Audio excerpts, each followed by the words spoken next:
દેવભૂમિ દ્વારકા જિલ્લામાં હવામાન વિભાગ દ્વારા ભારે વરસાદની આગાહી કરવામાં આવતા જિલ્લા વહીવટી દ્વારા સુરક્ષાના પગલાઓ લેવામાં આવ્યા હતા। એનડીઆરએફની એક ટીમ તૈનાત રખાઈ છે। દ્વારકા જિલ્લામાં હવામાન વિભાગની આગાહીના પગલે વહીવટીતંત્ર એક્ટિવ મોડમાં જોવા મળ્યું હતું।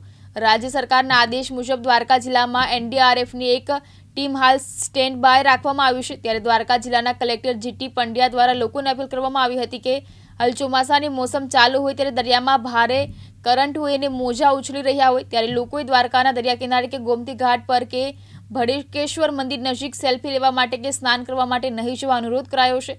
સાથે જ હવામાન વિભાગની આગાહી મુજબ વધુ વરસાદ પડવાની સ્થિતિમાં લોકો નીચાણવાળા વિસ્તારમાંથી સુરક્ષિત જગ્યામાં તૈનાત થઈ જાય તે જરૂરી હોય। હાલ દ્વારકા જિલ્લા તંત્ર દ્વારા તમામ જાતના સુરક્ષાના પગલાઓ લેવામાં આવી રહ્યા છે અને લોકો પણને અત્યંત જરૂરી હોય તો જ વરસાદના પગલે સાવચેત રહેવા અનુરોધ કરાયો છે। છેલ્લા 2 દિવસથી સમગ્ર રાજ્યમાં વરસાદ થઈ રહેલ છે।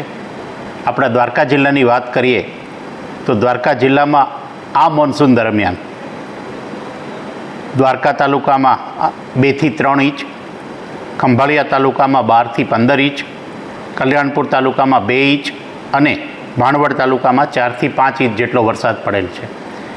આગામી 2 કે 3 દિવસમાં ભારે વરસાદની આગાહી છે।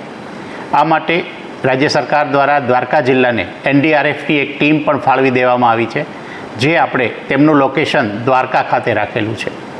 હમણાં તાજેતરમાં આપણે બધાને ખબર છે કે દ્વારકાના દરિયા કિનારે ગોમતી ઘાટ પર કે ભડકેશ્વર ખાતે જે ચોપાટી છે ત્યાં મોટા મોજાઓ ઉછળી રહેલા છે। એનડીઆરએફની ટીમને ત્યાં સતત સર્વેલન્સ કરવા માટે જણાવેલું છે। એસપી શ્રી દ્વારા પોલીસનો બંદોબસ્ત બી ત્યાં રાખેલો છે કે જેથી કોઈ યાત્રાળુ કે સ્થાનિક લોકો ત્યાં દરિયામાં નાહવા ન જાય।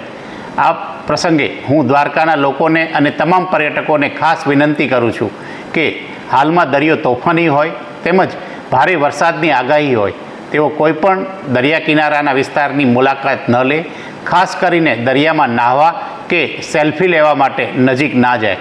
એનડીઆરએફની ટીમ દ્વારકા જિલ્લામાં આવેલી છે કે જેથી કોઈ એવી પરિસ્થિતિ બને કે તાત્કાલિક લોકોને મદદની જરૂર હોય આપણે તાત્કાલિક મદદ પૂરી પાડી શકીશું।